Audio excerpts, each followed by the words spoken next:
Going through a menopausal phase? Don't joke around. Menopause is for women who've worked too hard after childbirth, right?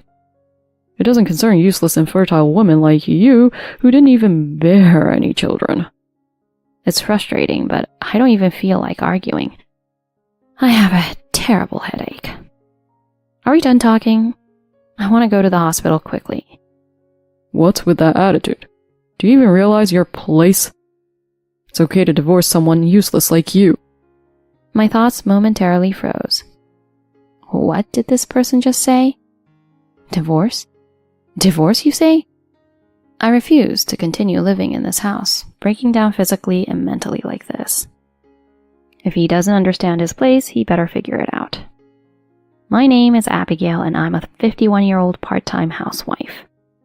I work in the deli section at the supermarket. Standing for long hours, I suffer from back and shoulder pain every day. My husband is an office worker, and we don't have children. Lately, my main concern is that I get tired easily. Well, it's natural. I've crossed the menopausal age. I have trouble falling asleep, and my body easily gets cold. My hair and skin feel dry, and I suddenly feel like I've aged. I realize that continuing with my usual lifestyle isn't working. Even though I try to pay attention to my diet for my health and walk around the house, I don't feel much improvement. Today, when I returned from my part-time job and sat on the sofa, I couldn't get up. There are many things to do, like preparing dinner and cleaning the bathroom, but my body feels heavy. Not only can I not get up, but my upper body also feels drawn to the sofa. It's no use. Let me just lie down for a bit. I don't have the physical strength to get up, nor the mental energy to even try.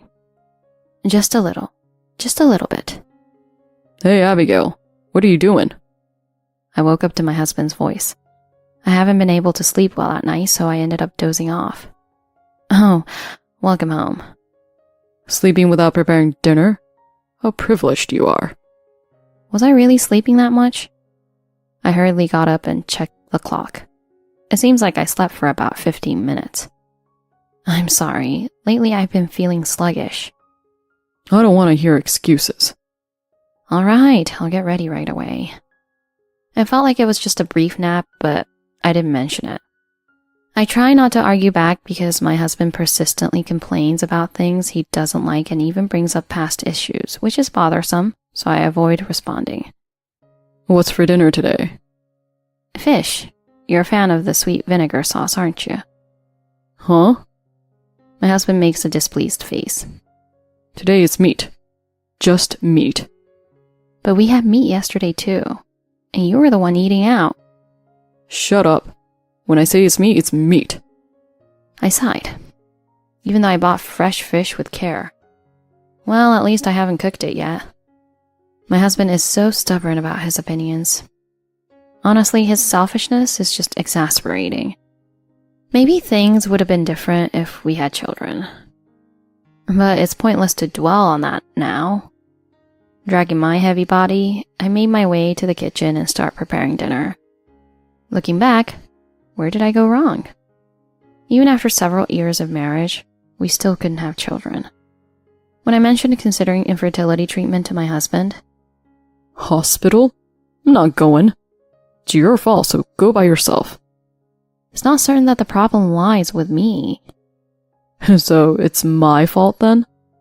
I'm not saying that. It's not about who's at fault. Don't mess around. It's obviously your fault. Ugh, it's pointless to argue. I mentioned that infertility treatments might be expensive now that insurance doesn't cover them like it used to. Huh? That's a waste of money. Figure it out yourself. Without his cooperation, I had no choice but to give up on treatment. I couldn't tolerate my husband's tone and attitude. Sometimes I'd raise my voice. Stop talking like that all the time. He would brazenly respond. It can't be helped, you know, I'm a Texas boy. What kind of excuse is that? There's no special rule that only applies to Texas. His behavior isn't about being manly, it's about being self-centered. I wish he'd apologize like a kind Texan boy. Adding to the difficulty, my in-laws from Texas would call, pressuring us to have a grandchild and heir. They'd say things like, "Children are adorable," or, "Nothing compares to having your own child." "I want one too."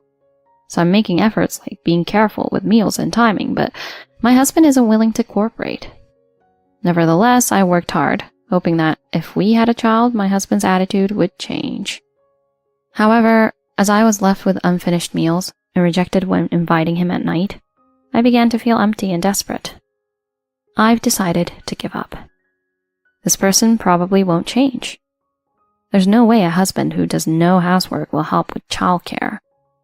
If I were to expect and then be betrayed, it would be shocking. And above all, it would be unfortunate for the child. Surely as my husband ages, his character will soften, and we should be able to live peacefully together as a couple. That wouldn't be so bad, would it? That's what I told myself. But what's the reality? No matter how old he gets, he never softens. Instead, he continues to sharpen his tyrannical behavior. My husband always wants to look down on me and feel superior. When I hear my part-time colleagues talk about how their husbands go for walks with them or occasionally cook for them, I feel so envious that I let out a sigh. Is it my fault for indulging in such thoughts? Is it too late already? While thinking about such things, dinner was prepared. I am mindful of preparing a healthy menu for my husband, whose belly has been getting bigger. "The portion is small. The taste is bland. Completely." He complains like this while eating. But in the end, he finishes everything. I can't be bothered to deal with him every time. My body and head feel heavy. The next day, during break time at work, when I consulted with a colleague about my health issues, she casually said, "It must be menopause." Her name is Sarah, a colleague from the same deli section. She's older than me, but she's easy to talk to and very caring. I went through a tough time too. You did too, Sarah? I felt physically and emotionally unstable, like I wasn't myself. It was tough. Are you okay now? I'm fine. Maybe you're at the peak now, Abigail. It seems there are individual differences in menopausal symptoms. The severity of the discomfort also varies for each person. I went to the hospital and got medication, and I felt better. I hesitated about whether it was okay to go to the hospital for such a thing, but I received encouragement. I'm glad I consulted her. I feel like a weight has been lifted off my shoulders. The next day, while I was getting ready to go out, my husband asked with a suspicious look on his face, "Hey, are you going somewhere?" Yes, to the hospital. Hospital? What about work? I took a day off today. What? My husband had an unpleasant expression, but a colleague advised me not to worry about work and to go to the hospital quickly. Yesterday I couldn't sleep at all, had a headache, and looked terrible. My body is at its limit. Seems like menopause. Maybe I'll get better with medication. My husband responded. Menopause? Don't be so spoiled. Huh? I'm not being spoiled. What? It is being spoiled. It's just your imagination. My husband's voice echoed in my head and the headache worsened. Basically, menopause happens to women who have worked too hard after childbirth, right? It doesn't concern a useless infertile woman like you who didn't even have children. I want to tell him that he's the one who's delusional, but I don't even feel like arguing. I want to go to the hospital quickly. Can I go now? Huh? What's with that attitude? I'm sorry, but my head hurts, so I want to go to the hospital quickly. You're talking out of your ass. Don't you understand your position? But... Are you talking back? It's okay to divorce someone useless like you. My thoughts stopped for a moment, and I couldn't find the words to respond. What did he just say? Divorce? He mentioned divorce? Understood, I'll get a divorce. What did you say? So let's get a divorce. I took out the divorce papers from the drawer. I had prepared them just in case. My husband seemed somewhat surprised. Please, fill it out. Are you really sure about this? I will handle the submission. Of course, I won't pay any compensation. Once we divorce, don't ever bother me again, got it? Yes, understood. Alright, as divorce. Disappear. I'll be free for the rest of my life. I didn't expect kind words. I didn't even want him to worry. But being called useless of all things? What am I? Just a convenient housemaid? I refuse to live in this house, destroying my body and mind. If he doesn't understand his place, he better figure it out. After finishing the divorce papers, my husband said, Don't you dare say you've changed your mind. Apologies are pointless. With that, he yelled and went off to work. I packed the essentials, clothes, cosmetics, and valuables into my carry-on case and left the house. My husband of 30 years and this house can be easily discarded if I am prepared to do so. With determination, I headed to the hospital as planned and received care from the women's clinic. Thanks to my colleague's introduction, I was able to consult with a good doctor.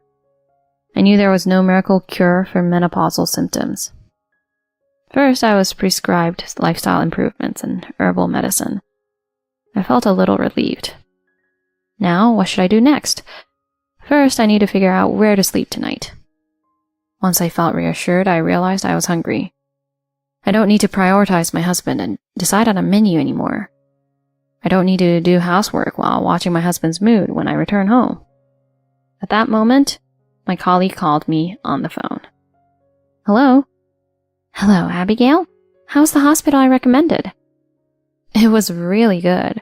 They prescribed me some medicine too. Thank you for giving me the day off.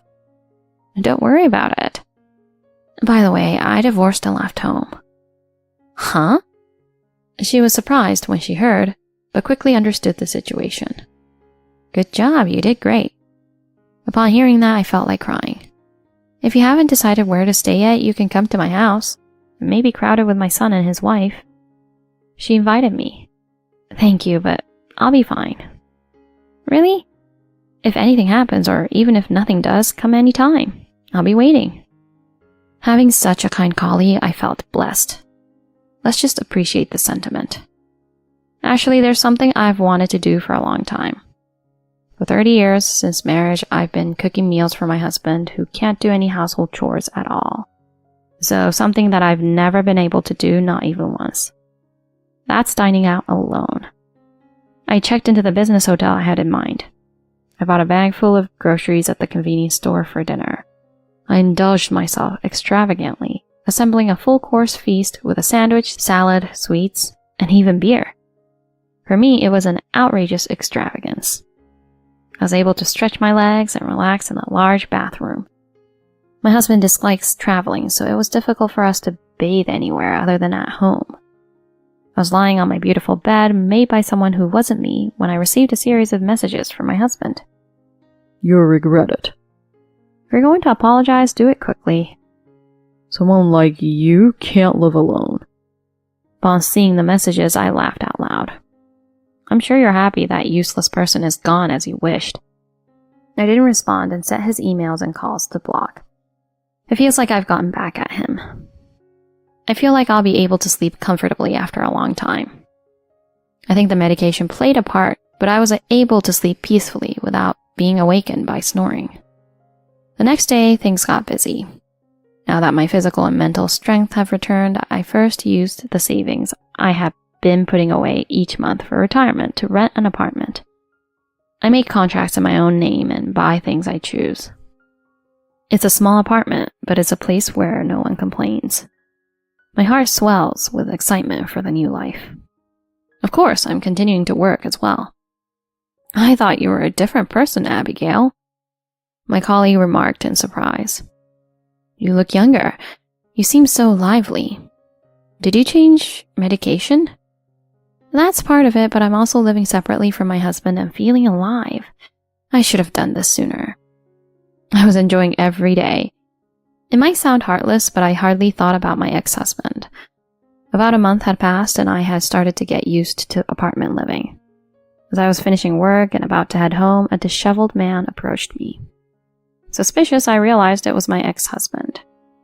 Long time no see, Abigail. You? What's wrong? Ugh! The smell of alcohol and stale laundry and the overpowering odor of aging. I involuntarily step back. You're still as stubborn as ever. Huh? I figured you'd realize my value sooner or later, so I came to fetch ya. My ex-husband acting all high and mighty, wearing a sloppy shirt with stains on it. Unclean and repulsive. You came to fetch me? Who does he think he is? You've never done anything at home before, so now you're struggling to make ends meet, right? If that's the case, you should be kneeling down begging please come back. Even if you did, I wouldn't return. Hey, what have you been eating lately? I asked because his complexion looks terribly bad. I work hard, you know. I need to get some nutrition, so I'm having steak, ramen, and curry. I knew it. Even though his liver isn't in good shape and his blood pressure needs attention, it seems like he eats whatever he wants without paying attention to a balanced nutrition and his salt intake. I'm tired of eating out and wasting money, and I don't mind eating your bland meals. You're an adult, so manage it yourself. Huh? What did you just say? Oh, nothing at all. Your poor management caused the washing machine to clog, making it unusable for laundry, and the eggs exploded in the microwave. If you don't take responsibility, it'll be a problem. I don't understand what you're saying. It's definitely not my fault. I'm getting dizzy. You seem to have gotten better, so you can live with me again. No, thank you. What? I'm useless, right? Huh? For you, marriage has no value unless the spouse is useful, right? It's better for you to be with a helpful woman. No way. Abigail, you... I responded with a cold look. Did you think I didn't know anything? Why didn't you think about why the divorce papers were already prepared? I knew about a year ago that my husband was frequently emailing a female coworker. Under the pretext of overtime, they occasionally met, and I gradually collected evidence. I'm not the bad guy here. I was egged on to get a divorce. And then, that woman quit her job and married someone else. Ex-husband looks at me with pleading eyes. Does he really think he'll make a comeback? I'll get my lawyer to claim damages for his infidelity. I told you I'm not paying any damages. Oh well, I guess I'll just claim extra from the other party. Ooh, wait, that's... I'm sorry you couldn't find a replacement housekeeper. I didn't mean it that way. Well, I think I'm done. I'm going out to eat with friends now. Huh? What about my dinner? My ex-husband looks at me with a puzzled expression. Honestly, he has no idea what he's saying. Since we're divorced, you should take care of yourself. What are you saying? Let's just get married again. Don't say such selfish things. Shut up. Despite what I'm saying and doing, what's with your attitude? Well, you see, I won't play second fiddle anymore. You're just a stranger to me now. Regardless of what's said, I won't be swayed. I don't need to associate with him anymore. My ex-husband tries desperately to talk me out of it. I'm saying I'm willing to live together again, you know? Are you planning to leave me alone despite the fact that we have no children because of you? Well, about that, I truly think it's for the best from the bottom of my heart. Huh? Things I don't want my children to see. What? A father who belittles their mother and sends flirty messages to his mistress with a smirk. Upon hearing that, my ex-husband's face turned red with anger. Don't mess with me, infertile woman. Looking at me with a cold gaze, I said, whether it was me or you who was the cause of infertility doesn't matter anymore. I'm glad we didn't have children together. What? At that moment, a boy ran up to me. Abigail, everyone's already gathered. Oh, really? Let's go then. Who is this? This old man? Well, just someone else? Hey, you're playing around with such a young guy too. My ex-husband says such a thing with a trembling voice, so I couldn't help but burst into laughter. What are you saying? He's just a part-time college student. I wonder if it would have been like this if I had a son. Today we're having a house party at my colleague Sarah's place. Since she invited us to come over quickly, I thought it would be nice to go with everyone from work. My husband never allowed gatherings like this, so I'm really looking forward to it. Let's go quickly. Hey, don't leave me behind. I glanced at my ex-husband and smiled. If you still have something to say, can you please go through the lawyer? Goodbye. Without looking back, I started walking. Rumor has it that my ex-husband caused some trouble and had to rely on the fire department. It seems he caused the fire by overcooking bread in the toaster oven. He made a big fuss blaming the expanding bread for catching fire. He's a frustrating person. He was probably not paying attention. Afterwards, the electricity was cut off because he forgot to pay the bill. He called the police demanding action, but ended up being scolded instead. Forgetting the garbage collection day multiple times, the trash piled up in front of the entrance, attracting crows. Getting frustrated, he waved a pole to chase away the crows, only to be reported to the police for being mentally unstable. He's really good at causing trouble for others, despite being unable to do anything else. He's a troublesome person. Although I've blocked his calls, apparently he's been lurking around my workplace a few times. Thankfully, my colleagues informed me so I could use a different exit to go home. I don't know how long he waited. He's persistent. After about 3 months, it seems my ex-husband, having given up on everything, decided to return to his parents' home in Texas and rely on them. It's not to take care of his elderly parents, but apparently it's for them to take care of him, a 50-year-old son unable to do anything. He's a nuisance. Well, as my in-laws once said, having children gives life value, apparently. So no matter how old you get or how foolish you become, I guess it'll be fine. I wouldn't know, though, since I don't have children. Until now, I've been numb, thinking that way, but it seems I was too tied down by my husband. Living a life where I don't have to take care of my selfish husband is fulfilling. I've started attending yoga and sports classes because I have so much free time. They say it's good for the autonomic nervous system, especially during menopause. My diet seems to be going well too. If I succeed, I'll attend the alumni reunion that my husband always said no to. I'm looking forward to it. Menopausal symptoms can be tough on some days and easy on others. On days when I just can't move, I'll take a break. On days when I feel down, I'll try again tomorrow. I've come to accept that. I have to take care of my body. If you push yourself too hard, it will only come back to you. Well, let's live a healthy life, both mentally and physically, from now on.